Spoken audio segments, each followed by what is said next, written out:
인생에서 가장 중요한 것은 하나님을 만나는 법을 아는 일입니다. 우리가 인생에서 가장 중요한 게 하나님을 만나는 방법을 아는 거래요. 근데 마틴 로이드 존슨이 이렇게 했어요. 시편 51편이 그 비결을 완벽하게 제시하고 있다. 나단이 와서 하나님의 말씀을 전했을 때에 성령이 그 죄를 알게 하고 바울이 회개를 한 전 과정을 나열했었어요. 그러니까 정말 참된 고백, 제대로 된 회개가 이렇게 되는구나. 나는 이런 회개를 쫙 정말 해봤는가. 그 51편을 통해서 내가 지금까지 회개하고 돌아서라 한 그 주님의 말씀을 따라서 어디까지 어떻게 회개를 해왔든가. 그것을 시편을 통해서 여러분들이 볼 수 있으면 좋겠어요. 보고 느끼고 경험하고. 그러니까 하나님을 만났을 때 이런 과정을 통해서 하나님을 만나는 게 아니고 해석의 과정을 통해서 성령이 하나님을 만나게 했을 때 회개가 일어나면 이런 과정이 이 안에서 일어난다는 얘기입니다. 하나님을 만나는 방법은 하나님이 성경을 언어로 인간 저자를 통해서 써놓고 나랑 커뮤니케이션 하자 그랬으니까 성경의 본문을 읽고 연구하고 해석해 가다 보면 의미와 메시지를 통해서 하나님을 만나게 해요. 하나님을 만나면 비단에 들어가면 회개가 터진다. 회개가 터지면 이런 과정의 일이 벌어진다. 그러면 나는 회개를 한다고 했는데 어디에 들어가 있는 거예요? 그래서 시편 52편을 자꾸 읽다 보면 결국은 내가 그런 회개를 하기를 간구하고 하나님한테 매달리게 된다. 그죠? 그러면 하나님이 동일하게 회개할 수 있는 회개의 영을 부으셔서 나를 변화시켜 주실 거라는 얘기입니다. 51편을 참회시라고 그러는데 참회시 일정한 공통의 요소가 나타난다 그랬어요. 참된 회개를 할 때 1번부터 10번이 있는데 예를 들어서 쫙 이런 패턴이 있다는 얘기입니다. 근데 이 패턴이 꼭 1번부터 10번까지 순서대로 쫙 가야 되느냐? 그건 아니다라는 얘기예요. 어떤 경우는 한 50% 하고 또 한 몇 개월 있다 50% 할 때도 있고 이 순서도 좀 바뀔 때가 있어요. 꼭 이 순서대로 가는 건 아니에요. 제가 전에 어떤 죄를 회개하고 그 죄의 뿌리를 알게 하는데 2년 걸렸어요. 충분한 회개와 너무 엄청난 일을 회개하게 하시고 사랑을 경험했는데 그래서 다 된 줄 알았어요. 근데 2년 후에 내적 치료를 갔는데 내가 왜 그 죄를 저질렀는지 그 옛날에 그 과거에 결단했던 거를 알게 하시더라고요. 그게 시발이었어요. 그래서 제가 사탄은 정말 찔기고 무섭구나. 그런 상처, 그런 빌미를 우리가 가지고 있으면 어떤 여건이 조성이 되면 사탄은 그것을 이용해서 죄를 짓게 만든다는 거예요. 그래서 우리가 뭐래요? 상처는 회복이 돼야 됩니다. 그 사랑 안에서. 그래서 사탄이 마귀가 우리를 건드릴 수 있는 공격할 수 있는 모든 요인을 제거시키는 거. 그것이 회복, 변화를 가져오는 거. 그래서 내가 성령의 열매로 충만하게 살아가는 거. 그게 사실은 영적 전쟁입니다, 이게. 이게 여러분들 영적 전쟁하시는 거예요. 그래서 내가 하나님의 성품으로 바뀌고 하나님이 나를 온유하게 겸손하게 담대하게 만들어 놓으셨으니까 사탄이 내 안에 상처를 건드릴 상처가 없어. 그러면 사탄이 직접 하는 것도 아니고 사람을 통해서 권위자를 통해서 자꾸 나를 건드리고 힘들게 하는데 들어왔다 빠져나간다라는 얘기가 쑥 돌아쓰고. 그게 바로 에베소서에서 얘기하는 영적 전쟁입니다. 그래서 1번부터 10번까지 가는 차례가 있지, 공통된 요소들이 있지만 순서는 똑같이 이렇게 가는 건 아니다. 빠졌다 들어갔다 그러나 이 전체 내용은 포함되어 있다는 얘기입니다. 시기와 때와 순서는 바뀔 수도 있다. 그 내용이 시편 51편 안에 아주 자세히 들어있어요.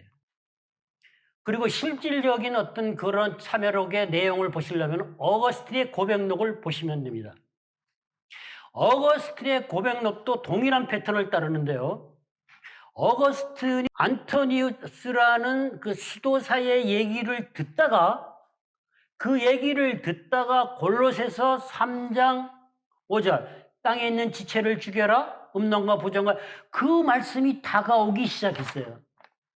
그 말씀이 나를 찌르기 시작하니까 내가 어거스틴이 눈물이 나기 시작한 거야.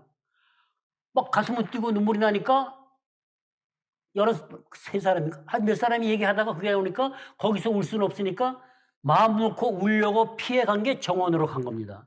정원에 가서 마음 놓고 기도하면서 우는데 소리가 자꾸 들리는데 펼쳐 들고 일갈해서 가보니까 로마서 음란 방탕과 술 취하지 말라는 거예요. 그것은 지체를 죽이라는 데서 좀 더 구체적으로 들어가서 말씀하신 거예요.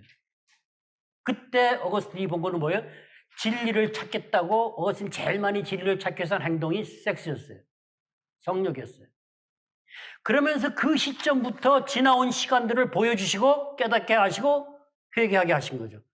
그래서 어렸을 때부터 거를 쫙 고백하면서 쓰신 겁니다. 쓴 겁니다. 그러니까 실질적인 어떤 이야기처럼 책으로 읽으려면 어거스틴의 고백록을 읽어보시면 좀 더 가까이 올 겁니다. 말씀이 어거스틴을 만졌을 때 그것이 가능했어요. 마찬가지로 나단이 와서 하나님의 말씀을 전했을 때 다윗은 지혜를 깨달아 알고 고백하기 시작한 내용이 51편이에요. 어떤 회개의 패턴이 있다 그랬어요. 그죠? 1절, 2절은 뭐한다 그랬어요? 여기가 간구하는 거네요. 그죠? 3, 4, 5는 간구하고 죄에 대한 거를 시인한 거네요. 그죠? 3, 4, 5, 6이 무술초로 그의 얼굴 죄악 지워 이거 다시 9절까지 다시 또 간구하고 창조하고 식량하고 회복하고 나머지 서원하고 이 간구는 조금 간구가 다르죠. 그죠? 내용이 여러분들이 보신 것 중에 죄악과 죄과와 죄악 죄과 죄 범죄와 범죄자 비슷한데 조금씩 차이가 있어요. 제가 성령이 우리한테 깨닫게 할 때 단어에서 시작을 하면은 그 단어를 가지고 그때 그 독자들한테 처해 있는 상황 속의 단어가 의미한 내용이 지금 내가 여기에 처해 있는 상황 속에서 동일하게 구체적으로 다가올 수 있다 그랬어요. 그러니까 내가 죄과를 본 것과 죄를 본 것과 죄악을 본 것 차이가 있다라는 말씀을 드리는 거예요. 간구하고 나서 제일 중요한 여러분들이 제일 궁금한 게 주께만 범죄할 목전에 악을 이뤘다. 5절 그건 본문을 보셔야 됩니다. 시편 51편을 보시면은 4절에 주께만 했다고 하면은 주의 목전에 의를 행하였으니 주께서 말씀하시되 의로우시다고 주께서 심판을 했습니다. 이 시편을 쓰게 된 상황, 나단이 와서 말씀을 비유로 얘기했어요. 그죠? 나단이 와서 하나님의 말씀을 전했다. 성경 안에서 비유로 얘기했는데 부자가 가난한 자의 양 한 마리를 뺏어서 지나가는 사람을 대접하기 위해서 그걸 뺏어서 했어요. 그랬더니만은 다윗이 그것을 보고 그 부자는 죽일 놈이다. 4배로 갚아야 된다고 얘기를 했어요. 그것을 통해서 다윗은 율법을 잘 알고 있는 사람이었고 물론 십계명도 분명하게 알고 있었겠죠. 그죠? 그리고 그 이전에 있었던 일은 다윗이 우리아의 아내를 데리고 와서 범하고 아주 교묘한 방법으로 속이려고 그러다가 말을 안 들으니까 요압을 통해서 죽였어요. 그죠? 그리고 은폐하고 아닌 척하고 살았어.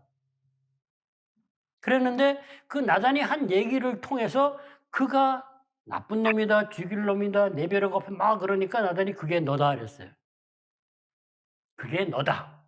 너다라고 했을 때에 다윗이 너다라고 해서 다윗이 깨달아 알았잖아요. 그런데 너다라고 하면서 성령이 알게 하신 게 있어요. 우리가 딱 그것을 나인데 내가 죄를 졌다는 걸 알게 할 때에 내가 진 죄의 구체적인 상황을 성령은 기억나게 하신다는 겁니다. 네가 밧세바를 우레아를 이렇게 하고 너가 이렇게 그 실제를 쫙 나단이 설명해 주죠. 그죠? 그게 바로 성령이 말씀 안에서 우리한테 깨닫게 하는 내용이에요. 그러면 이 시편을 통해서 주께만을 통해서 뭔 얘기를 하시려고 한 거지?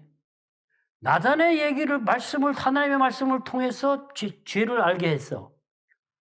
근데 다윗은 다 숨겨놓고 있었어. 그리고 모른 척 했어. 근데 그 부자를 통해서 깨닫게 한 거는 내가 저지른 그 죄가 내가 왕으로서 그냥 우레와 밧세바한테만 지은 죄가 아니고 뭐예요? 죄는 궁극적으로 하나님한테 죄를 지었다는 얘기예요.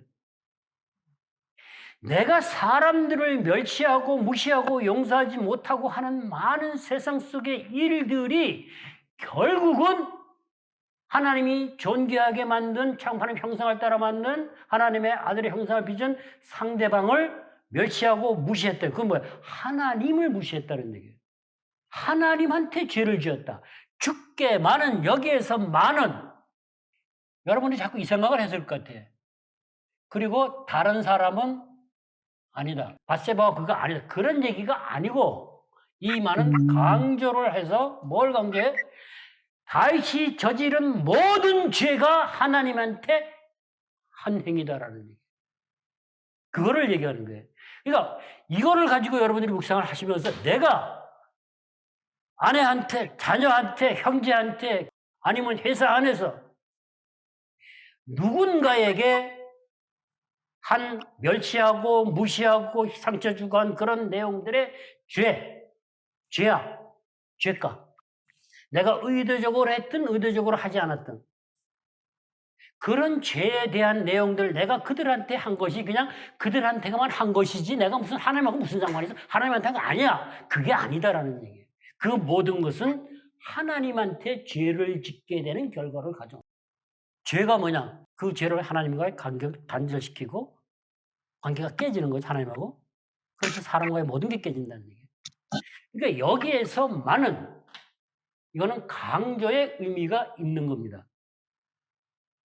다윗이 저지른 모든 죄가 이 땅의 모든 것이 하나님의 절대 주권 하에 있기 때문에 하나님이 명시적으로 얘기한 십계명에 하나, 둘, 세 개 어겼을게요. 간음하지 말라, 살인하지 말라, 이웃을 탐하지. 그 세 개.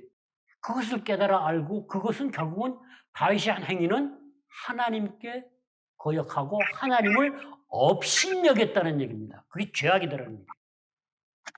그 고백을 하는 거예요, 이제. 자기가 한 모든 것들이 그냥 사람에게 한 거고 자기가 왕이니까 괜찮겠지 숨겨서 집어넣었던 거. 그게 결국은 하나님한테 한 죄라는 것을 고백하는 겁니다. 다윗이 이것이 실질적인 죄죠. 그죠? 다윗이 실질적으로 이 사람들을 간음을 하고 살인을 하고 이웃을 탐한 십계명의 세계를 범했어. 이게 그냥 단순하게 이 고백만 하면 사람한테 한 걸로 끝나는데 이것이 어디에 속해 있어요? 하나님한테 속해 있다는 거예요. 이거 무서운 거예요. 이거를 여기서 언급을 안 했다가 아니고 이것이 이 안에 들어가 있는 거예요. 더 커지는 거예요, 이거.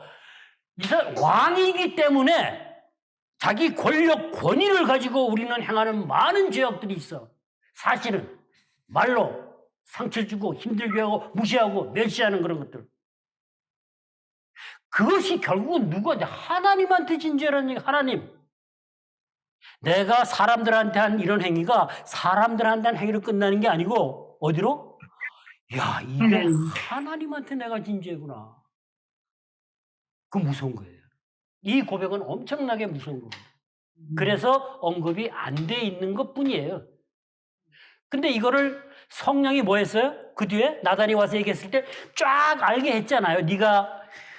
내가 이렇게 많은 은혜를 너에게 베풀어 줬는데 여러분들이 세상을 살면서 하나님이 같이 하시면서 생활의 모든 재물이다 뭐 명예다 여러 가지 말을 잘 해오셨어. 근데 다윗도 엄청나게 했잖아. 그러면 하나님 내가 네가 달라면 더 줄 텐데 네가 뭘 했어요? 강제로 뺏었잖아. 그 내용을 다 알게 하셨잖아. 그 뒤에 나단이 다 설명을 했죠. 네가 밧세바 이렇게 하고 이렇게 다 달라면 더 줄 텐데. 우리가 마찬가지로 회개할 때 그 역사가 같이 있습니다. 내가 옛날에 너와 어렵고 힘든 환난, 고통 가운데 아팠을 때, 힘들었을 때 같이 있었어. 너는 몰랐지만. 그래서 나는 같이 아파하고 같이 울었어. 그렇게 네가 잘못했는데도 나는 너를 위해서 아들을 죽였고 나는 너를 위해서 죽었다. 사랑한다는 거예요. 그거 기억나게 하세요.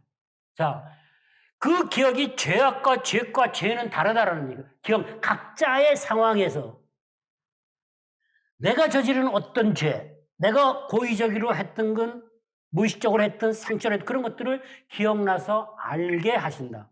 근데 그것이 뭐 한 거예요? 하나님이 함께 하셨고 하나님한테 죄를 지었다는 거예요. 그게 죽기만 해요. 강조가 되는 거예요. 작은 소자한테 한 것이 나인데 한 거예요. 예수님 말이죠.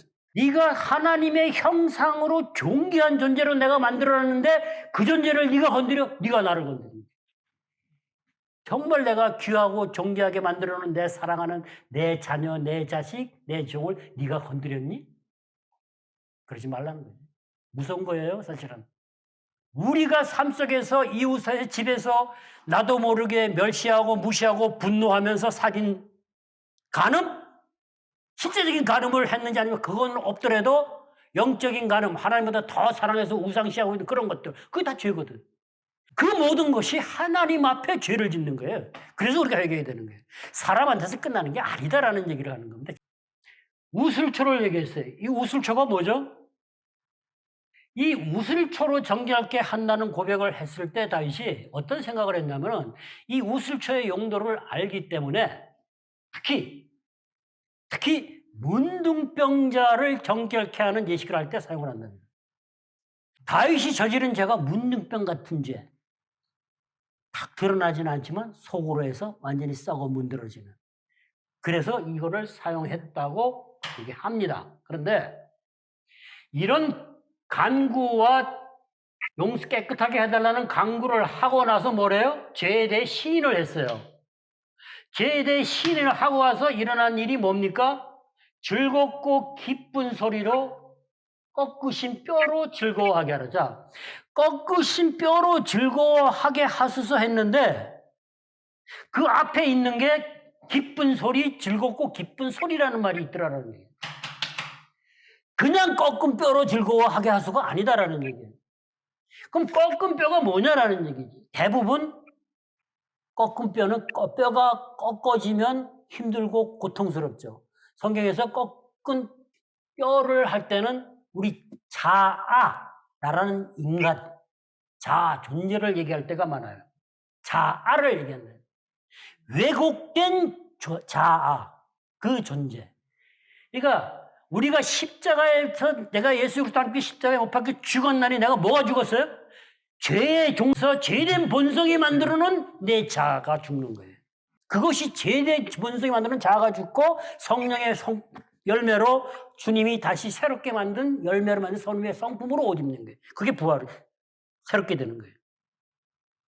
이게 내 자아가 죽나, 내 존재가 죽고 한다는 건 고통스러운 거예요. 내 자아가 완전히 깨져. 내가 하나님을 업신여기고 왕으로서 무시할 수 있었던 그런 시건방 교만, 그 교만이 왜 이러냐면 그런 것들이 부러지는 거예요. 없어지는 거예요. 무엇으로? 기쁜 소리. 간구하고 시인하고 하나님의 메시지 음성이 나인데 들어올 때 그보다 더 기쁜 소리가 어디 있습니까? 요즘으로 신약하시면 예수 그리스도의 대속과 나를 위해 죽은 그 대속의 은혜와 하나님의 아들신이 확증한 그 사랑, 그 소리, 그 음성. 그 안에서 내 옛 자아가 죽는 거예요. 지체가 죽고 옛사람이 죽고 옷을 벗는다. 분함과 노여움과 비방과 입에 부끄러운 말과 거짓말 이런 것들이 사라진다라는 거예요. 음란과 부정과 사욕과 악한 정욕과 탐심은 우상숭배. 죄된 본성이 만들어 놓은 그런 행위들을 벗는다라는 얘기예요. 이 과정을 통해서 이것이 됐을 때 뭐가 돼요? 정한 마음이 된다는 거예요. 그럼 정한 마음을 창조라는 말을 썼어. 우리가 마음을 새롭게 하는 변화를 받아야 할 때 내가 할 수 있는 게 아니라 할지 변화를 받아 수동태 그건 성령의 사역이라고 그랬어요. 마찬가지로 정한 마음을 만드는 건 창조, 하나님의 일이라는 겁니다. 만들어가는 게 아니라는 얘기예요. 이렇게 해왔을 때 이렇게 하는 것은 하나님의 일이란 새롭게 이거는 새로운 완전한 새로운 존재를 얘기해요. 왜? 옛사람이 죽었으니까. 새로운 존재. 그것이 바로 지난번에 우리가 공부한 고린도서 3장 1절에서 17절의 흐름 가운데 하나님의 형상으로 회복된다는 얘기를 회복, 구원의 회복. 하나님.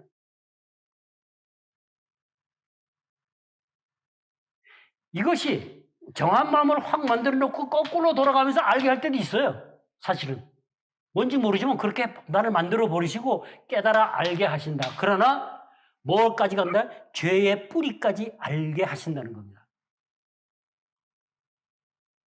여러분들이 회개, 말씀 안에서 하나님을 만나고 성령 안에서 회개가 일어날 때 이 전 과정을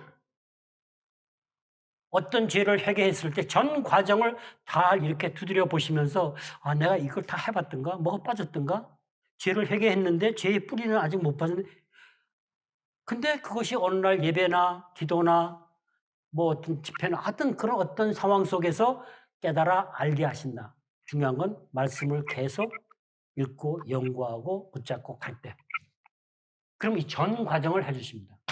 그래야 우리는 돌아설 수 있어요. 왜? 이 전부가 하나님의 사랑 안에서 주님의 임재 가운데서 일어나는 일이기 때문에 그래요. 그냥 내가 잘못했습니다. 죄를 이런 거 졌지 저런 거 졌지 뭐 이래가지고 되는 거 아니다라는 거예요. 자, 보세요. 인간의 언어를 사용해서 우리가 신학적 해석을 문법에서 역사로 해서 신학적 해석을 한다 했어요. 신학적 해석은 하나님을 아는 거라 그랬어요. 저자의 의미를 발견해서 의도된 의미를 발견해 갈 때 메시지가 전해진다. 이거 하나님의 음성이 있어. 성령의 음성. 이 가운데서 회개가 일어나는 거예요. 메시지를 듣는다. 하나님의 음성을 듣는다. 임재를 경험한다. 우리는 그 안에서 변화를 경험할 수밖에 없어요. 그런데 언어와 문법과 역사에서 우리 이성을 사용해서 의미를 발견했는데 그 의미 가운데 교훈과 원리를 찾아서 내가 적용을 한다 그러면은 내 의지로 뭔가를 만들어 가야 되기 때문에 그거는 종교적인 행위의 변화는 가져오지만 마음의 변화는 어렵다. 마음의 변화는 메시지를 의도된 의미를 통한 메시지를 들을 때 임재 가운데 일어나는 일이에요. 그 내가 아닌 게 성령이 하시는 사입니다. 그래서 우리는 들어야 되는 거예요. 그래서 아까도 얘기했지만은 시 언어 속에 들어있는 소리를 들어야 됩니다. 찾아서 내가 의지적으로 뭔가를 해가려고 자꾸 하면 힘만 들어. 하다 안 돼. 그럼 포기하는 거예요. 좀 돼. 뭐가 돼? 그럴싸해 보이는 종교인은 될 수 있다. 마음의 완전한 별을 정한 마음, 정직한 영을 통해서 여기 가면은 그 온전한 번제였어요. 여러분들이 보시면 여기도 제사 번제가 있는데 여기는 왜 또 온전한 똑같은 번제인데 여기는 안 받는다고 여기는 받는다고 그러는 얘기예요. 앞에는 잘못된 번제를 얘기하는 겁니다.